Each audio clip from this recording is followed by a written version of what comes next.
Convener Sujit প্রধান, মন্ডল সভাপতি রবিদা, আমার পিছনে আরো অনেকে আছে যারা এই লড়াইতে নেতৃত্ব করছেন, সবাইকে শুভেচ্ছা জানাই। তপনদা বলছিলেন গলার অবস্থা খারাপ, আমিও খড়গপুরে নির্বাচন লড়ছি আর কিছু লোককে লড়াচ্ছি, সকাল থেকে রাত চলতে থাকে, তো আমাদের গলা খারাপ মানে পশ্চিমবাংলার যেরকম অবস্থা আমাদের গলারও সেরকম অবস্থা, সব দিক দিয়ে ভেঙে চুরচুর হয়ে গেছে। তো এবারে নির্বাচন পরিবর্তনের নির্বাচন, পরিবর্তন মানে খালি রাজনৈতিক পরিবর্তন নয়, পার্টির পরিবর্তন নয়, মুখ্যমন্ত্রীর পরিবর্তন নয়, পশ্চিমবাংলার পরিবর্তন চাইছি আমরা। এই ঘাটাল দাসপুর এলাকায় এখন তো তবু রাস্তাঘাট ঠিক আছে, আষাঢ় থেকে আর সেই পৌষ মাস অব্দি চারিদিকে জলে জল থাকে। বহুবার আমি এটা এসছি সংগঠন করার জন্য, চারিদিকে জল থই থই। বাড়ি করছেন দেখলাম পাকা বাড়ি, নিচের তলাটা ফাঁকা আছে, সেখানে থাকা যায় না। এর পরিবর্তন কবে হবে জানি না। জল আর নদী নালা পুকুর এই নিয়ে আমরা বাস করি। ঘাটার মাস্টার প্ল্যানের কথা ছোটবেলা থেকে শুনে আসছি, আজ পর্যন্ত দেখার সুযোগ হলো না। 34 বছর সিপিএম, 15 বছর মমতা ব্যানার্জি সরকার, প্রায় 50 বছর চলে গেল, হাফ সেঞ্চুরি হয়ে গেল, কিন্তু ঘাটাল মাস্টার প্ল্যান হলো না, ফলে ঘাটার এলাকার জীবনের পরিবর্তন হলো না। আমার মনে হয় এই সরকারের পরিবর্তন হলে তখনই হবে। মাননীয় প্রধানমন্ত্রী ঘোষণা করেছেন এই মাস্টার প্ল্যান আমরা করে দেব। ঠিক সেই রকম পশ্চিমবাংলার মানুষের জীবনের যে পরিবর্তন সেটা বিজেপি করবে, কারণ সারা দেশে করেছে। এই এলাকায় বহু মুসলিম পরিবার আছেন, মুসলিম বন্ধুরা ভাইরা আছেন, তারাও ব্যবসা বাণিজ্য করে থাকেন, খান, একসঙ্গে আছি।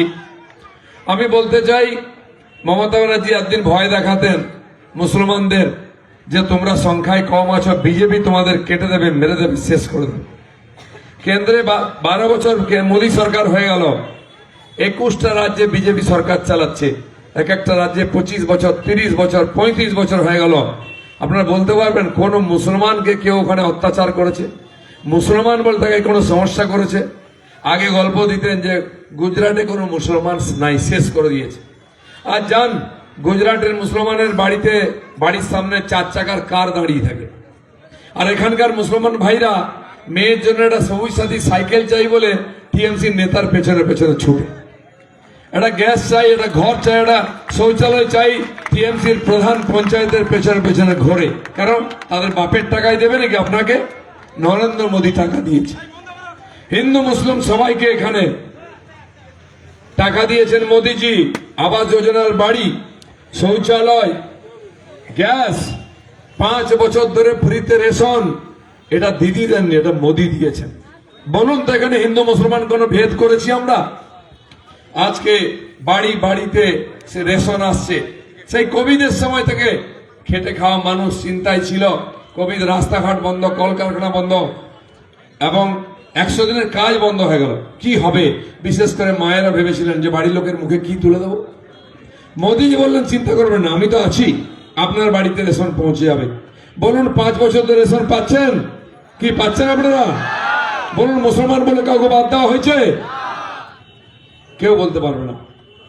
আর গ্যাস, আমি যখন প্রথম গ্যাস দেওয়া হলো বাড়িতে, উজালা গ্যাস, মেদিনীপুরে আমি এমপি ছিলাম, একদিন এরকম ধুম দুপুর বেলা 2টোর সময় একজনের বাড়িতে খেয়ে দিয়ে আমি আসছি কেরানি ছুটি দিয়ে, তো রাস্তার ধারে আমাদের একজন কর্মী আর 2-3 জন মহিলা দাঁড়িয়ে আছেন, মুসলিম বোনেরা ছিলেন, মাথায় হিজাব দেওয়া।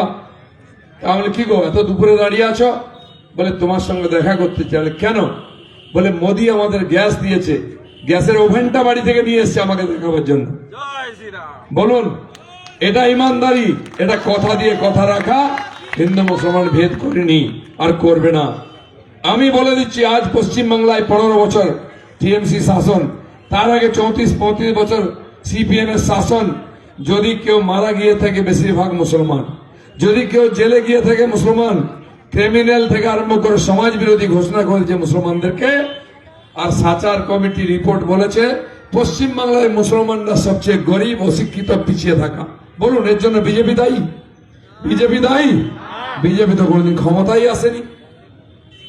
তারপরেও মোদিজি এই বাংলার গরিব মানুষের জন্য করে যাচ্ছেন, আগামী দিনেও করবেন।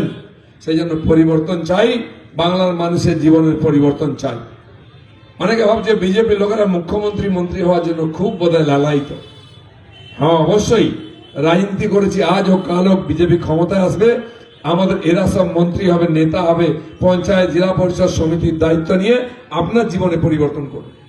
আপনার ছেলে মেয়ের ভালো পড়াশোনা হোক, তার জন্য স্কুলে মাস্টার দেবে, স্কুলে ছাদ দেবে, জল দেবে, ব্যবস্থা দেবে।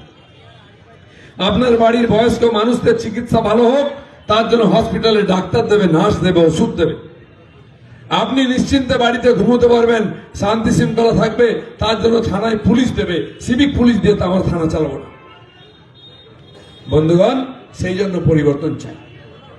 আমরা চাই এই যে আমাদের এখানকার, আমি যখন দিল্লি থাকতাম, সোনার দোকান, করল বাগ পুরো কিনে নিয়েছে আমাদের মেদিনীপুরের লোকেরা।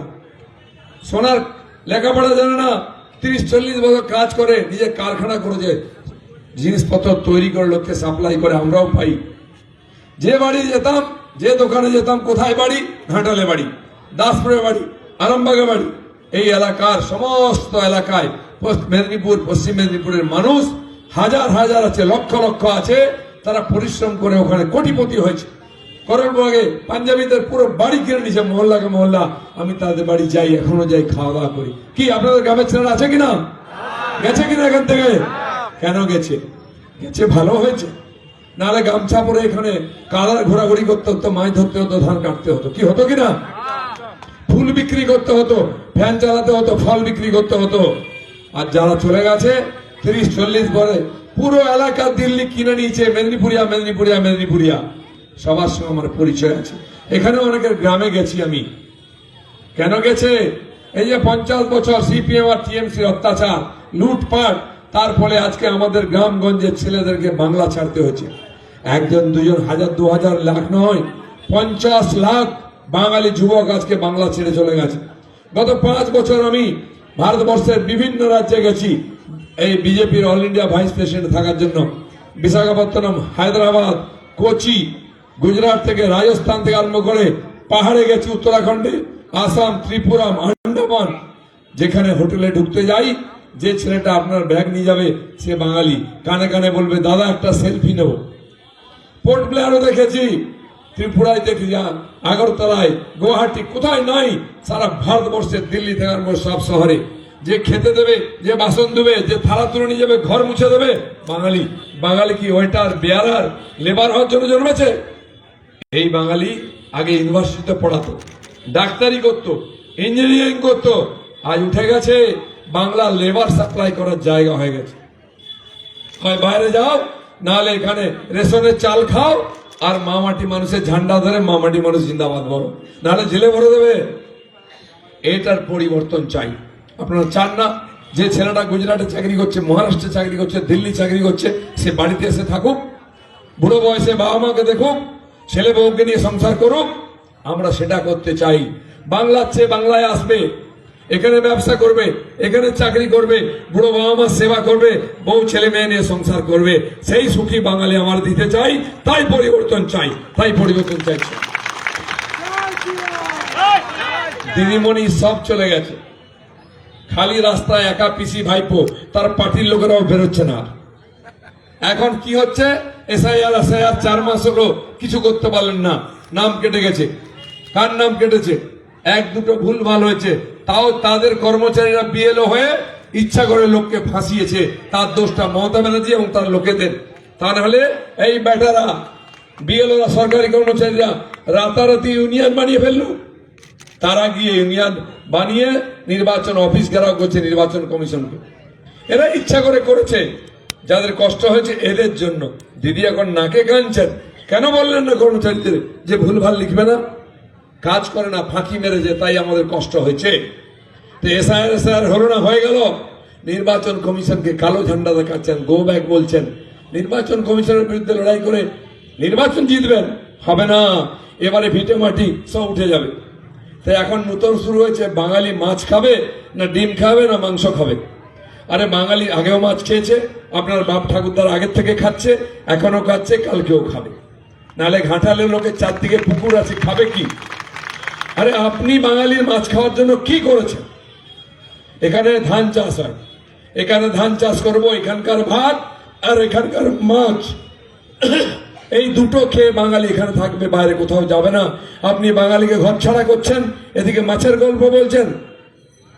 কেন মমতা ব্যানার্জি 15 বছরে মৎস্য উৎপাদনে বাংলাকে স্বয়ংসম্বর করেননি? আজও অন্ধ্রপ্রদেশ থেকে মাছ আসে, বড় বড় রুই মাছ, কাতলা মাছ রাস্তার ধারে বিক্রি হয়। কোথাকার মাছ? কোথাকার? অন্ধ্র থেকে 3 দিন অন্ধ্র থেকে 3 দিন ট্রাকে করে আসে। ট্রাকে ত্রিপল দেওয়া, হুড় করে জল পড়ছে। কি আসে? মাছ আসে। শুধু মাছ নয়, ডিমও আসে। দিদি মাছ ডিমের গল্প বলছেন, আর বাঙালিকে মাছ খাওয়ার ব্যবস্থা করতে পারেননি। ধার করে হচ্ছে, ডুবে মরা উচিত, গলায় দড়ি দেওয়া উচিত। এত নির্লজ্জ বেহায়া। কতদিন বাঙালিকে বোকা বানাবেন? মাছ খাচ্ছি, খাবো, আপনি ঘন্টা কিছু করতে পারবেন না। ভারতীয় জনতা পার্টি ক্ষমতা এলে পশ্চিমবঙ্গে মৎস্য উৎপাদনে 1 নম্বর করবে, স্বয়ংসম্বর করবে। আপনার খাল বিল পুকুরে আমরা মাছের ব্যবস্থা করব। নরেন্দ্র মোদী ব্লু রেভলিউশন ঘোষণা করেছেন, নীল বিপ্লব। কেন? যারা মৎস্যজীবী, মাছ চাষ করেন, মাছ বিক্রি করেন, ট্রলার চালান, সমুদ্রে মাছ ধরেন, নদীতে মাছ ধরেন, তাদের জন্য বিশেষ ব্যবস্থা করেছেন। জাল কেনার জন্য লোন, মেশিন কেনার জন্য লোন, ট্রলার কেনার জন্য লোন, এবং আপনি যদি পুকুর খাল বিল করতে যান তার জন্য লোন, সব ব্যবস্থা করেছেন। এইখানে বাঁকুড়াতে আর আমাদের উত্তর 24 পরগনার নৈহাটি এলাকায় প্রচুর হ্যাচারি আছে, যেখানে মাছের ডিম থেকে পোনা ফোটানো হয়। সেই পোনা এখানে থাকে না, সেই পোনা অন্ধ্রপ্রদেশে যায়, ওখানে গিয়ে বড় হয়ে আপনার পাতে চলে আসে। যে জাপানি পুঁটি, যে কি ট্যাংরা বড় বড় হয়, পাঙাশ ট্যাংরা, হাইব্রিড মাগুর, রুই, কাতলা, এইখান থেকে চারা পোনা হয়ে ট্রেনে করে অন্ধ্র যাচ্ছে, আবার 2 কিলো 3 কিলো 4 কিলো হয়ে ফিরে এসে রাস্তার ধারে বিক্রি হচ্ছে। কেন দিদি? আমরা পোনা তৈরি করছি, চাষ করতে পারছি না কেন? সমস্ত ভেড়ি এখানে কম আছে, পূর্ব মেদিনীপুর,